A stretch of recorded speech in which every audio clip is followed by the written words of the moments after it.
ওরে মরলে মানুষ দাম বাড়ে তার, ওরে মরলে মানুষ দাম বাড়ে তার, বাঁচতে অবহেলা। দুনিয়ার রং বাজারে এটা কেমন খেলা দয়াল, দুনিয়ার রং বাজারে এটা কেমন খেলা, দুনিয়ার রং বাজারে এটা কেমন খেলা দয়াল, দুনিয়ার রং বাজারে এটা কেমন খেলা।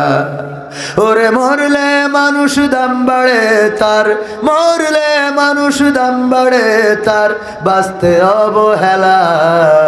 দুনিয়ার রং বাজারে এটা কেমন খেলা দয়াল, দুনিয়ার রং বাজারে এটা কেমন খেলা, দুনিয়ার রং বাজারে এটা কেমন খেলা দয়াল, দুনিয়ার রং বাজারে এটা কেমন খেলা।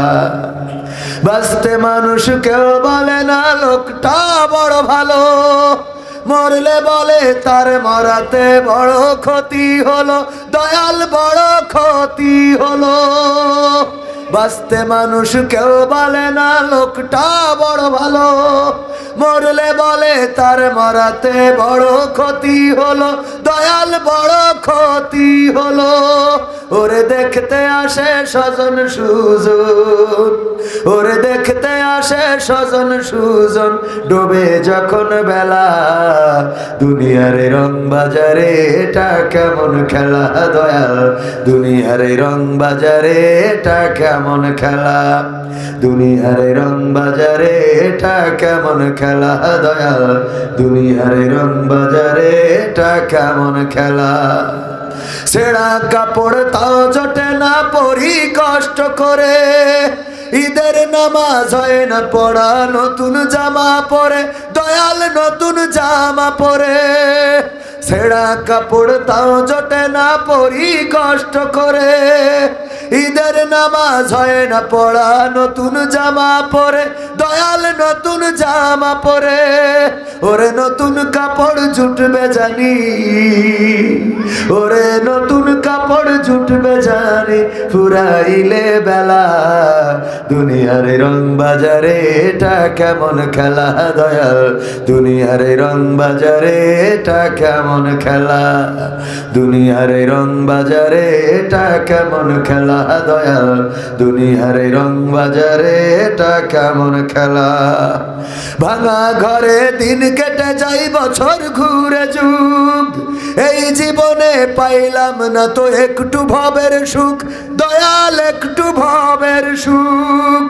ভাঙা ঘরে দিন কেটে যাই বছর ঘুরে যুগ, এই জীবনে পাইলাম না তো একটু ভবের সুখ দয়াল, একটু ভবের সুখ। ওরে মরলে আসে ঘর বানাতে, ওরে মরলে আসে ঘর বানাতে, করে না অবহেলা। দুনিয়ার রং বাজারে এটা কেমন খেলা দয়াল, দুনিয়ার রং বাজারে এটা কেমন খেলা, দুনিয়ার রং বাজারে এটা কেমন খেলা দয়াল, দুনিয়ার রং বাজারে এটা কেমন খেলা। ওরে মরলে মানুষ দাম বাড়ে তার, মরলে মানুষ দাম বাড়ে তার, বাঁচতে অবহেলা। দুনিয়ার রং বাজারে এটা কেমন খেলা দয়াল, দুনিয়ার রং বাজারে এটা কেমন খেলা, দুনিয়ার রং বাজারে এটা কেমন খেলা দয়াল, দুনিয়ার রং বাজারে এটা কেমন খেলা। মারহাবা বলা যাবে না সবাই? কথা ভুল বললাম না ঠিক বললাম? দুনিয়ায় মারা যাওয়ার পরে দাম বেশি না কম? দেখবেন যে কোথাও কোনো মূল্যায়ন পায় না, হঠাৎ করে আত্মহত্যা করে, আছে না? বাড়িতে দাম নাই, বাইক কিনে দিতে বলেছিল, দেয় না, এই জন্য চিন্তা করলো যেহেতু কিনে দিবা না, তাইলে আমি রশি নিয়ে গাছে ঝুলে পড়লাম অথবা বিষ খাইলাম। তার মানে তার মরে যে দামটা বাড়াইতে চায় না কমাইতে চায়? কথা কয় না, দাম বাড়াইতে চায়, যে মরে যাচ্ছে এবার বোঝ আমি কি। আজকেও দেখলাম কোন জায়গায় একজন প্রপোজ করেছে, তার ডার্লিং বা পছন্দের মেয়ে অ্যাকসেপ্ট করে নাই বলে ওর সামনে বিষ খেয়েছে, যে তুই যেহেতু পছন্দ করলি না, আমি মরে যেয়ে দেখাই দেবো আমি কি। দাম বাড়ায়, মরে যেয়ে কি করে এবং বাড়েও। যেই ছেলের বাইক কিনে দিল না, ফোন কিনে দিল না, এই ছেলে মারা যাওয়ার পরে কয় তুই আল্লাহ একবার করে একটু কথা বল, আমি তো দুটো মোটরসাইকেল কিনে দেবো। আছে না নাই? বিয়ের জন্য দেখা যাচ্ছে যে খুব বায়না করেছে, বিয়ে দেয় নাই, গাছের সাথে ঝুলে পড়েছে। ও মা বাবা মনে করে ও যদি এখন বেশি ফিততে একসাথে দুটো বিয়ে দিতাম। ঠিক না বেঠিক? দাম বাড়ে না কমে? ওরা কয় না। যদি কোনোভাবে বেঁচে আসতে পারে তাহলে ওর বিয়ে দিতে একদিনও দেরি করবে? ও যদি কয় বেশি যেহেতু আইসি আর দরকার নেই, আমি আত্মহত্যা করবো না, বিয়েও করবো না, কোনো কথা হবে না। এখন বিয়ে পড়াই নিয়ে বাড়ি নিয়ে আসবো। ঠিক না বেঠিক? মরা মানুষের দাম আমাদের সমাজে খুব বেশি। জামা কাপড় জোটে না, খাবার জোটে না, মারা যাওয়ার পরে এর কাফনের কাপড় অভাব।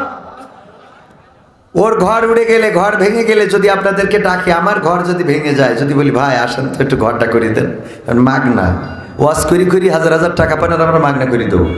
কথা কয় না? দেবেন কেউ মাগনা করে? দেবেন না। যেই মরে যাব বলেন তো আমার কবর খুঁড়ার দিন লোকের অভাব হবে? হবে না। দুনিয়ায় মারা যাওয়ার পরে আমরা কদর করি। দেখেন যেই বাড়িতে খাবার নাই, ওর অভাবে দিন কেটেছে, ওই বাড়িও মারা যাওয়ার দিন দেখবেন বড় হাঁড়িতে খিচুড়ি রান্না আছে, কুপান দিয়ে খাও। ঠিক না বেঠিক? যত পারো যে যা এসেছে আইসো সবাই জানাজা পড়ি, কবরটা দিয়ে সবাই তাবারও কাছে না খেয়ে যাবেন না। এই অঞ্চলে হয় না মনে হয়? এখানে হয়।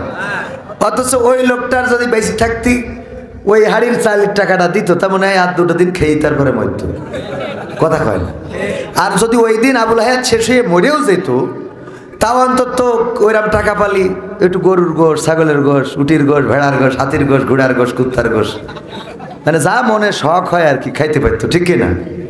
কথা কয় না? কষ্ট হচ্ছে আপনাদের? যাই হোক, আমাদের বোঝা দরকার মরা মানুষের দাম না দিয়ে আমরা জ্যান্ত মানুষের দাম দেওয়া শিখতে হবে। জীবন্ত মানুষের দাম দিতে রাজি আছি? যদি আমরা জীবন্ত মানুষের দাম দিই, সামনে আসছে রোজার মাস, যদি একজনকে একবার একবেলা খাওয়ান তাইলে 70 গুণ বেশি সোয়াব। তার মানে 70 বেলা খাওয়াইলে যে সোয়াব হইতো তার থেকেও বেশি সোয়াব লিখে দিবেন কে? রোজার মাসে দান বেশি করতে হবে। এই যে সিমেন্ট, ইট, রড, বালু দিলেন, এইগুলো যদি আজকে না দিয়ে রোজার মাসে দিতেন রে, এক ব্যাগ দিছেন, এক ব্যাগে কিন্তু রোজার মাসে দিলে কয় ব্যাগ? এবার তো আর একটাও দেবে না। কবে হুজুর তাহলে রোজার মাসে দেবো? কিন্তু ভয় হইল রোজার মাস পর্যন্ত যে আমরা নেটওয়ার্কের মধ্যে থাকবো তার কোনো গ্যারান্টি আছে? তার কোনো গ্যারান্টি। এই জন্যে আমরা দান সাদেকা যখন সুযোগ হবে তখনই করবো ইনশাআল্লাহ। এছাড়াও আরও আছে। আপনি রোজার মাসে সন্তানকে যদি কাপড় দেন, সন্তানও তো আল্লাহ আপনার কাছে দিয়েছে আমানত। সন্তানের রোজার মাসে একটা জুব্বা পাঞ্জাবি কিনে দিবেন, 70টা পাঞ্জাবি কিনে সওয়াব দিবেন কে? বাবাকে এই সময় 1 কেজি আঙুর কিনে দিবেন, 70 কেজি আঙুর কিনে দিয়ে আর সওয়াব দিবেন কে? মাকে একটা শাড়ি কিনে দেবেন, 70টা শাড়ির সওয়াব হবে। বউকে একটা লিপস্টিক কিনে দিলে 70টা লিপস্টিক আছে। তাই বলে আবার যুবকরা ডার্লিংয়ে দিতেছে, ওই জায়গায় কিন্তু সমস্যা আছে। হ্যাঁ, আবার রোজার মাসে এই মনে করি যে ঠিক আছে ডার্লিং তোমার তাহলে আমি একটা 3 পিস কিনে দিলাম, 70টা সওয়াব হবে। ওই জায়গায় আবার 70 গুণ গুনাহ হতে পারে। কি হালাল জায়গা ছাড়া হারাম জায়গা এগুলো করা যাবে? আল্লাহ তাওফিক দিন, বলেন আমিন।